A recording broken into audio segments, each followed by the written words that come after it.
A quick guide to clean your windows fast and efficient. Brilliant product. So first off, put the detergent always straight on the fiber and don't be shy on it. Use a little bit of water, not too much. Maybe scuff the fiber pad so it's not dripping wet. Create a lot of bubbles. They're less runny, it's less hectic. Your window cleaning is still done fast and efficient.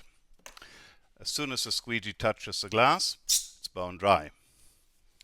Pressure plates, right hand side for right hand edge. Left hand side for left hand edge. What they do is they put a little bit more pressure on the blade, and cleaning frames is a little bit easier this way. Start at the top and make sure you have all the water behind. If you miss something, there's a mark there. Just go across, above and down. And this way the dirty water travels into the housing. No messy drips, no wet hands, no lines. Pour that back into the bucket and your job is done in no time. Happy window cleaning.